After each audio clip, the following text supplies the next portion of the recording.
સમાચારમાં હવે વાત નવસારીની કરીએ કે જ્યાં ચીખલીના આમધરામાં મેઘ આફત બન્યું। ગામના કેટલાક ઘરોમાં વરસાદી પાણી ઘૂસી ગયા। પાણી નિકાલની વ્યવસ્થાનો અભાવ જોવા મળ્યો છે, જેના કારણે સ્થાનિકોને હાલાકી પડી રહી છે। કુદરતી કાંસના અભાવે ઘરમાં પાણી ભરાઈ ગયા છે। નવસારી શહેર અને જિલ્લામાં સવારથી જ મેઘરાજા મન મૂકીને વરસી રહ્યા છે, મહેર વરસાવી રહ્યા છે, પરંતુ એની અસર કહેર સ્વરૂપે દેખાઈ રહી છે। દ્રશ્યો દેખાઈ રહ્યા છે એ નવસારી જિલ્લાના ચીખલી તાલુકાના આમદરા ગામના મોટી કોળીવાડ વિસ્તારના દ્રશ્યો છે। ઘરોમાં પાણી ભરાઈ જવાના કારણે લોકોની સમસ્યામાં વધારો થયો છે।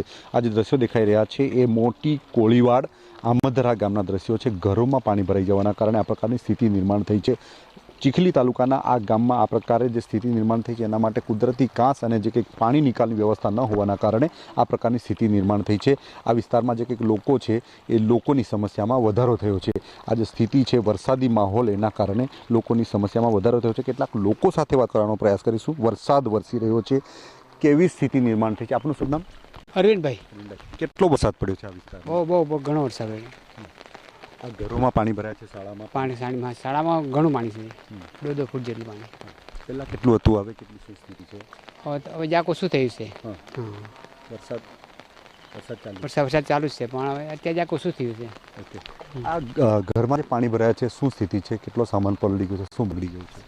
આમાં તો છે ને પાણી ભરવાનું કારણ ઘણા છે કે જે પાણીનો નિકાલ અગાડી જતું હતું એ અટકાવવામાં આવ્યું છે ને ત્યારબાદ પાણી વધી ગયું અને જે કંઈ લાકડા સાણા કચ ગોદડા બધું અનાજ પાણી વગેરે બધું ઘણું બધું નુકસાન થયું। ઢોર ઢાખરને પણ બહાર લઈ જવામાં આવ્યા અને આ પોલીસ બાંધરીને પણ બોલાવ્યા હતા, પણ એનો કોઈ નિકાલ આવતો નથી। આ પાણીનો નિકાલ કરે તો સારું કહેવાય। ધન્યવાદ। ઓકે, તો ખાસ કરીને જે સ્થિતિ નિર્માણ થઈ છે એમાં પાણી નિકાલની વ્યવસ્થા જો યોગ્ય રીતે કરવામાં આવે તો લોકોના ઘરોમાં જે કંઈક પાણી ભરાઈ ગયા છે એનો નિકાલ આવી શકે અને લોકોની જે કંઈક સાધન સામગ્રી છે એને બચાવી શકાય, પરંતુ પાણી નિકાલની અયોગ્ય વ્યવસ્થાના કારણે આ પ્રકારની સ્થિતિ નિર્માણ થઈ છે, જેના પર તંત્ર દ્વારા ધ્યાન આપવાની જરૂર છે, જેનાથી લોકોની જે કંઈક જાનમાલને નુકસાન થાય છે એની ભરપાઈ થઈ શકે। નિલેશ ગામી, TV9 નવસારી। તો નવસારીના આમદરા ગામની શાળા જળબંબાકારની સ્થિતિમાં છે। શાળાની આસપાસ અને વર્ગખંડોમાં પાણી ભરાયા છે। પાણી ભરાતા વિદ્યાર્થીઓને રજા આપી દેવાની ફરજ પડી। ગામમાં પ્રથમ વખત આવી સ્થિતિ સર્જાઈ હોવાની સ્થાનિકોની રાવ છે। શાળા બંધ રહેતા વિદ્યાર્થીઓના શિક્ષણ પર પણ અસર પડી। પાણીના નિકાલની યોગ્ય વ્યવસ્થા કરવાની સ્થાનિકો માંગ કરી રહ્યા છે। નવસારી જિલ્લામાં અનરાધાર વરસાદના કારણે જળબંબાકારની સ્થિતિ પણ નિર્માણ થઈ છે। નવસારી જિલ્લાના ચીખલી તાલુકાના આમદરા ગામે જે દ્રશ્યો નિર્માણ થયા છે એ સમગ્ર ગામનું જે કંઈક જૂની કોળીવાડ વિસ્તાર છે ત્યાં પાણી ભરાવાની જે કંઈક સમસ્યા નિર્માણ થઈ છે, જેને લઈને લોકોની સમસ્યામાં વધારો થયો છે। પ્રથમ વખત આ વિસ્તારમાં પાણી ભરાયા છે। જે કંઈક સ્થિતિ નિર્માણ થઈ છે એમાં ડ્રેનેજની યોગ્ય વ્યવસ્થાના અભાવે આ પ્રકારની સ્થિતિ નિર્માણ થઈ છે। દ્રશ્યો દેખાઈ રહ્યા છે, આમદરા શાળાના દ્રશ્યો છે। સમગ્ર શાળા પાણીમાં ગરક થઈ ગઈ છે। શાળા પાણીમાં ગરક થઈ જવાના કારણે આ પ્રકારના દ્રશ્યો નિર્માણ થયા છે। શાળામાં રજા આપી દેવામાં આવી છે। પ્રાથમિક શાળા એટલે કે 3, 4 અને 5 ધોરણ સુધીની આ શાળા છે। આ શાળામાં પાણી ભરાઈ જવાના કારણે આ પ્રકારના દ્રશ્યો નિર્માણ થયા છે। શાળામાં બાળકોને રજા આપી દેવામાં આવી છે। જે સ્થિતિ નિર્માણ થઈ છે એમાં યોગ્ય નિકાલની વ્યવસ્થા ન હોવાના કારણે આ પ્રકારના દ્રશ્યો નિર્માણ થયા છે। શાળાના શિક્ષણ પર સીધી અસર થઈ છે।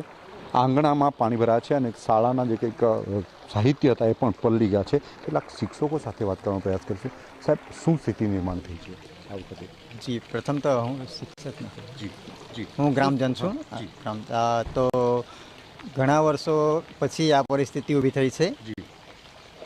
મારા જાણવા મુજબ તો મેં આ સ્કૂલમાં પાણી ભરાય એવું મારી લાઈફમાં પહેલી વાર જોયું છે કે આ સ્કૂલમાં પાણી ભરાયું, વર્ગખંડમાં પાણી ભરાયું અને ઘણા ઘરોમાં પણ પાણી ભરાઈ ગયું છે। ગુઠાણસામાં પાણી ભરાઈ ગયા છે। લોકોને ઘર વખરી પણ શાળામાં રજા આપી દેવામાં આવી છે? જી, શાળામાં રજા એટલા માટે આપી દેવામાં આવી છે કે છોકરાઓથી બેસી શકાય તેવું જ નહોતું અને અમે સવારથી આ સ્કૂલમાં આવીને જોયું હતું કે પાણી ભરાઈ ગયા છે, તો અમે અમારીથી જ બધાને જાણ કરી દીધી હતી કે આજે છોકરાઓને સ્કૂલે મોકલવા નહીં, કારણ અને શાળા પણ જર્જરિત છે? શાળા જર્જરિત છે અને એને નવીનીકરણ માટેની જે પ્રોસેસ કરવી જોઈએ એને માટે બધું કરી દીધેલું છે, પરંતુ હજુ કામગીરી શરૂ થઈ શકી નથી। બીજા એક ગામજન સાથે વાત કાકા કેવી સ્થિતિ છે ગામમાં? આપણા ઘરમાં પણ પાણી છે.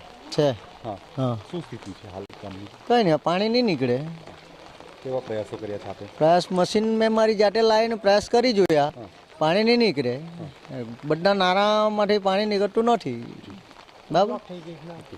તો ખાસ કરીને જે સ્થિતિ નિર્માણ થઈ છે એમાં આ સમગ્ર વિસ્તાર પાણીમાં ગરક થઈ ગયો છે અને પાણીમાં ગરક થઈ જવાના કારણે શાળાના વિદ્યાર્થીઓને રજા આપી દેવામાં આવી છે.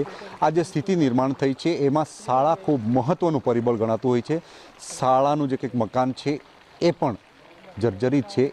એના માટેના પણ પ્રયાસો થયા છે. એક તરફ ઉપરથી વરસાદ વરસી રહ્યો છે, શાળામાં પાણી ભરાઈ ગયું છે, શાળાઓમાં વિદ્યાર્થીને બેસી શકાય એવી હાલતમાં નથી, ત્યારે શાળાનું જે કંઈક સ્ટ્રક્ચર છે એમાં પણ સુધારો કરવો જોઈએ અને શાળાના નજીકમાં આવેલી જે કંઈક ડ્રેનેજ ગટર વ્યવસ્થા છે એમાં પણ સુધારો કરવામાં આવે તો વિદ્યાર્થીઓ વ્યવસ્થિત ભણી શકે અને ગામના જે કંઈક લોકો છે એમના ઘરોમાં પાણી ઘૂસતું રોકી શકાય અને જે કંઈક લોકોની જે કંઈક સામગ્રીઓ છે એને પણ બચાવી શકાય. નિલેશ ગામિત, TV9 નવસારી.